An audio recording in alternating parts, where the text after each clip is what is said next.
793 después, una niebla espesa cubre la costa de Northumbria. En la abadía de Lindisfarne, los monjes se preparan para el rezo, pero el mar ruge con un sonido que nadie había escuchado antes. De entre la bruma emergen siluetas alargadas, naves con cabezas de dragón talladas en sus proas. Los extranjeros no tocan tierra para comerciar, llegan para destruir. El primer golpe cae con precisión quirúrgica. El santuario más sagrado de Inglaterra arde, los manuscritos iluminados, siglos de conocimiento cristiano, son arrojados al fuego. Cuando el humo se disipa, Lindisfarne ha desaparecido, y con ella la inocencia de una era. Los cronistas lo llamaron la ira de Dios, pero no fue una maldición divina, fue una declaración de guerra desde el norte. Así nació la era vikinga, una tormenta de fuego, comercio y ambición que durante 3 siglos cambiaría el mapa de Europa. Desde los fiordos de Noruega hasta los ríos de Bizancio, su sombra cubrió océanos, reinos y mitologías. Y aún hoy, la pregunta sigue sin respuesta. ¿Fueron los vikingos bárbaros sedientos de sangre o los primeros arquitectos de un mundo globalizado? Los arqueólogos siguen encontrando sus huellas, barcos enterrados con armas y sedas, tesoros escondidos y espadas dobladas ritualmente, matadas para sellar su poder. Cada hallazgo revela algo distinto, no solo violencia, sino ciencia naval, comercio, fe y miedo. Si te apasiona lo que la historia nunca contó, suscríbete ahora. Acompáñanos a descubrir quiénes fueron realmente, exploradores, conquistadores o profetas del caos. Porque bajo las runas, los mitos y los cráneos grabados, se esconde una verdad más profunda que cualquier saga, la historia de un pueblo que conquistó medio mundo antes de perderlo todo, donde la historia ilumina y la oscuridad revela lo que el tiempo quiso ocultar. La era vikinga no comenzó con gloria, comenzó con hambre. A finales del siglo VIII, Escandinavia sufría presión demográfica y agotamiento del suelo. Los estudios de polen y suelos en Dinamarca muestran deforestación y sobreexplotación. Las cosechas declinaban mientras la población crecía. Con inviernos largos y tierras cultivables escasas, el mar dejó de ser frontera para convertirse en solución. La respuesta fue técnica antes que épica.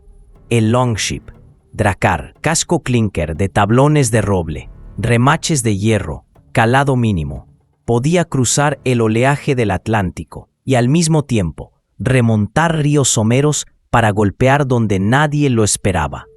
La dendrocronología sitúa algunos de los primeros barcos de incursión en Noruega hacia 760-770 después de Cristo. Décadas después estarían listos para Lindisfarne, con 40-60 hombres y 8-12 nudos bajo vela. El dracar fue menos un transporte y más logística de choque. Del golpe aislado se pasó al método. Tras Lindisfarne, 793, llegaron Jarro, 794, e Iona. En los 830, flotas de decenas de naves atacaban costas de la Francia carolingia e Irlanda. No eran arranques de furia, eran campañas. Selección de objetivos, uso del río como autopista, retirada con la marea, velocidad, sorpresa y disciplina. En 845 después de Cristo, un líder citado como Reginerus, luego asociado por la tradición a Ragnar Lothbrok, subió por el Sena y saqueó París. El rey Carlos el Calvo pagó 7.000 libras de plata en Danegeld para comprar su marcha. La lección quedó grabada en ambos lados. Europa podía pagar y los vikingos podían cobrar. El rastro material confirma la economía del metal. En Yorkshire aparecieron tesoros de plata de más de 10 kilogramos, a menudo enterrados como ahorro de emergencia u ofrenda. Muchas monedas llevan rostros de reyes francos y anglosajones, El tributo circulaba hacia el norte.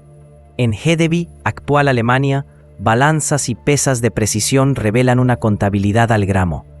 Saqueo, comercio y fiscalidad se entrelazaban. Pero la ambición pedía más que botín, dominio.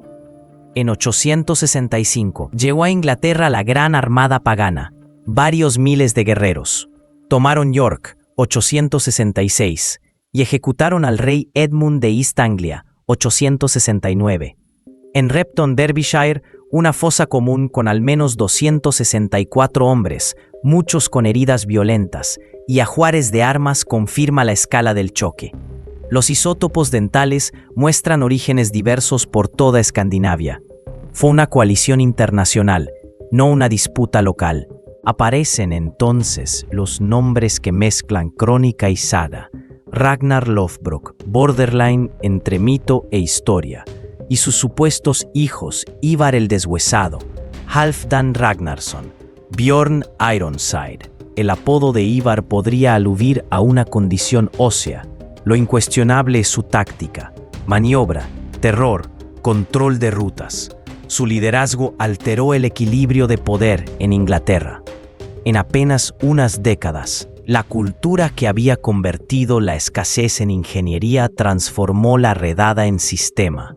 Seleccionar puertos, usar ríos como corredores logísticos, monetizar la presión militar con tributos, abrir mercados en enclaves estratégicos. A finales del siglo IX, los vikingos ya no eran solo saqueadores, eran colonos, administradores y fundadores de reinos. El ascenso fue imparable, pero todo modelo tiene un coste. Mantenerlo exigiría más plata, más hombres y más violencia. Y la cuenta, tarde o temprano, siempre se paga. A mediados del siglo IX, los vikingos ya no eran simples saqueadores. Se habían convertido en gobernantes, comerciantes y fundadores de ciudades. Su influencia se extendía desde el Atlántico hasta el Mar Negro. El miedo dio paso al respeto, el caos al poder. En Inglaterra establecieron el Danelaw, un territorio donde el derecho nórdico y el anglosajón convivieron durante décadas. En su capital, Jorvik, la actual York, la arqueología revela una ciudad viva, talleres de orfebres, tejidos de seda, cuentas de vidrio del Mediterráneo, peines de asta de reno, un puerto donde se mezclaban lenguas, dioses y monedas. El norte se había convertido en un cruce de mundos. En Irlanda, el campamento de Dublín se transformó en un centro comercial próspero. En los restos de Woodkey, los arqueólogos hallaron pesas de plata y balanzas de precisión, evidencia de una economía regulada, donde la confianza valía tanto como el hierro. Las monedas árabes halladas allí prueban un comercio que unía Escandinavia con el mundo islámico. Mientras tanto, al este, los varegos remontaban los ríos Dvina y Dnieper, fundando enclaves que serían Novgorod y Kiev. El nombre Rusia podría venir de Ruotsi, los hombres del remo. Los emperadores bizantinos los reclutaron como guardia varega, una fuerza de élite al servicio del trono imperial.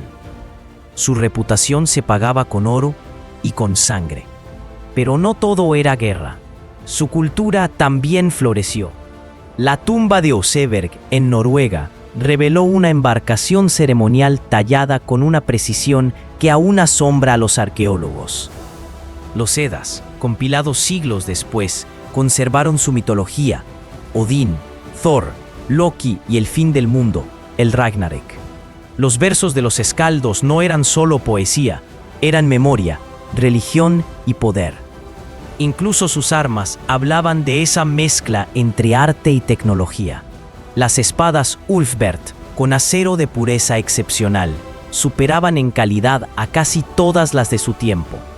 Su marca grabada era símbolo de élite, de estatus y de fe. Cada hoja llevaba el peso de un mundo que veneraba tanto el filo como el honor. Y mientras Europa los temía, ellos miraban más allá del horizonte. Hacia el año 1000, Leif Erikson, hijo de Erik el Rojo, cruzó el Atlántico y alcanzó Vinland, lo que hoy es Terranova, Canadá. En Lansing Meadows, los arqueólogos han encontrado restos de viviendas y herramientas nórdicas. La prueba de que los vikingos llegaron a América 5 siglos antes de Colón. No eran solo conquistadores, eran navegantes, ingenieros y narradores. Pero bajo esa gloria ya se movían las sombras. El precio del progreso fue alto: esclavitud, sacrificio y traición. El mismo mar que los llevó a la fama sería testigo de su caída. En la siguiente parte, viajaremos al corazón de su lado oculto, la parte que la historia prefirió enterrar, el oscuro corazón de los vikingos. Detrás del avance nórdico hubo un engranaje poco glorioso: la esclavitud. En Wood Quay, Dublín, las excavaciones sacaron grilletes y recintos que apuntan a un mercado de esclavos a gran escala. Las rutas conectaban el Mar del Norte con el Báltico y el mundo islámico. La prueba material son dirhams árabes hallados en tesoros y enterramientos escandinavos, evidencia de un circuito intercontinental. Análisis isotópicos de esqueletos en Irlanda revelan orígenes no locales. Muchos cautivos fueron capturados lejos de las islas y trasladados como mercancía. No todo lo oscuro fue económico. Las fuentes escritas y la arqueología sugieren prácticas rituales que hoy resultan inquietantes. El diplomático árabe Ahmad ibn Fadlan dejó una descripción de un funeral varego del siglo X donde una esclava es sacrificada para acompañar al difunto. En la tumba de Oseberg, Noruega, se documentaron animales sacrificados y ricas ofrendas. En Uppsala existen restos interpretados por algunos investigadores como indicios de rituales. Su alcance sigue en debate académico. Conclusión prudente: devoción y violencia podían convivir en ciertos contextos. La violencia también fue interna. Las sagas, redactadas siglos después, relatan vendetas y luchas dinásticas. La historiografía confirma episodios donde reyes eliminaron rivales, a veces parientes. Figuras como Ivar el Deshuesado aparecen en las crónicas como estrategas eficaces y mandos implacables, asociados a ejecuciones y uso del terror para controlar territorios. Las víctimas no quedaron solo del lado anglosajón. En Oxford y otros lugares de Britania se han identificado huellas de masacres y represalias. El Día de San Brice, 1902, ordenado por autoridades anglosajonas temerosas de un alzamiento, acabó con comunidades de origen nórdico. Los estratos arqueológicos muestran incendios, cofres enterrados a toda prisa y restos humanos que ilustran el clima de miedo. Por eso, cuando pensamos en banquetes y poesía escáldica, conviene recordar lo que los hallazgos insisten en mostrar. Junto a los peines de asta, las sedas y las espadas finas, hubo esclavos, cautivos y en ciertos lugares y momentos, ritos que hoy juzgaríamos inaceptables. Esa dualidad, arte y comercio, pero también captura y coerción, forma parte inseparable del legado nórdico. Un sistema que descansa en el miedo, el tributo y la coerción puede expandirse rápido, pero difícilmente perdura. En la siguiente parte, veremos cómo Europa aprendió a defenderse y cómo ese aprendizaje empezó a desmontar la maquinaria vikinga. La arqueología confirma esta transformación. Menos estelas rúnicas, símbolos cristianos y ciudades integradas en redes europeas. Los barcos siguieron navegando, pero cargados de mercancías, no de guerreros. ¿Cayeron los vikingos? No, se transformaron. De invasores a gobernantes, de saqueadores a constructores. El rugido del norte se apagó, pero su legado aún resuena en cada costa que tocaron. Toda era lleva dentro las semillas de su propio final. Para los vikingos, ese final comenzó cuando Europa aprendió a defenderse. A fines del siglo IX, el elemento sorpresa desapareció. En Francia, Los carolingios bloquearon los ríos con puentes fortificados. En Inglaterra, Alfredo el Grande levantó una red de burgs, fortalezas conectadas, que frenó las incursiones. Los restos en Winchester prueban la rapidez con que el continente se adaptó. El modelo del saqueo empezó a quebrarse. La plata escaseaba, el Danegeld se agotaba y las expediciones ya no rendían beneficios. La guerra dejó de ser rentable. Los vikingos respondieron con adaptación. Donde antes incendiaban, ahora fundaban. En Normandía, los invasores se transformaron en duques. En Dublín y Jorvik florecieron puertos y talleres bajo control nórdico. El guerrero nómada dio paso al comerciante y al colono. También cambió su fe. Hacia el año 1000, líderes como Harald Bluetooth adoptaron el cristianismo. Las piedras de Jelling simbolizan esa fusión entre runas y cruces. La asamblea islandesa del Althing confirmó la conversión, y las tumbas del siglo XI muestran el abandono de los grandes entierros en barcos. La era de Odín cedía ante la cruz. El último intento de revivir la antigua gloria llegó en 1066. Harald Hardrada invadió Inglaterra, venció en Fulford y cayó en Stamford Bridge. Semanas después, otro descendiente nórdico, Guillermo de Normandía, conquistó el mismo reino, pero con una nueva lógica, la del Estado feudal.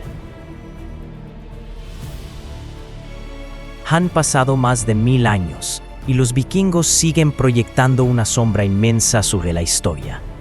En los campos de Suecia aún se alzan piedras rúnicas que cuentan viajes, alianzas y pérdidas. Mensajes tallados por manos que creían que la memoria podía sobrevivir al tiempo. En los museos de Oslo y Copenhague, las naves vikingas descansan bajo la penumbra. Cada tablón, una lección de ingeniería y osadía. Fueron ellos, no Colón, quienes se atrevieron a cruzar el Atlántico 5 siglos antes, desafiando un mundo sin mapas ni certezas. Su huella genética y cultural se extendió por Europa. Los normandos que conquistaron Inglaterra, los varegos que fundaron Rus, y hasta palabras de nuestro idioma como sky, window o husband llevan su eco. Su legado no se limita a la sangre o a las piedras, vive en nuestra imaginación colectiva, en la fascinación por lo indómito, lo libre, lo imposible. Pero no todo fue heroísmo. Tras cada conquista hubo cadenas. Tras cada canto de victoria, aldeas en llamas.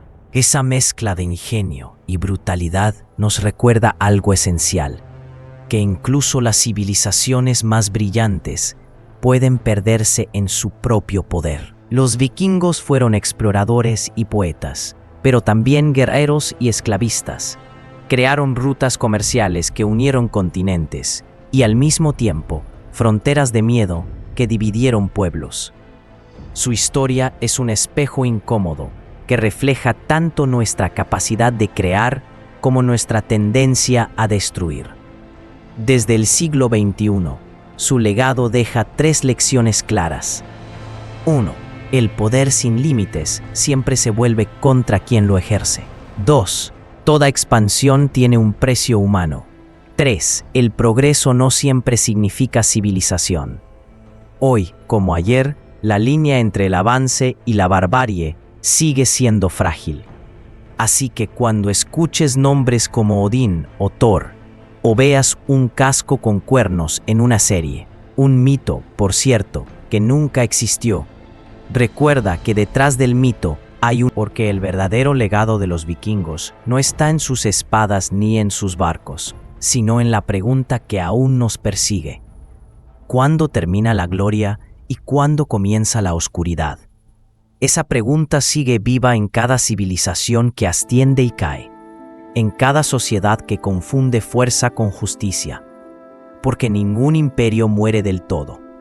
Algunos simplemente se transforman en sombra, imperios al descubierto, donde la historia ilumina y la oscuridad revela lo que el tiempo quiso ocultar.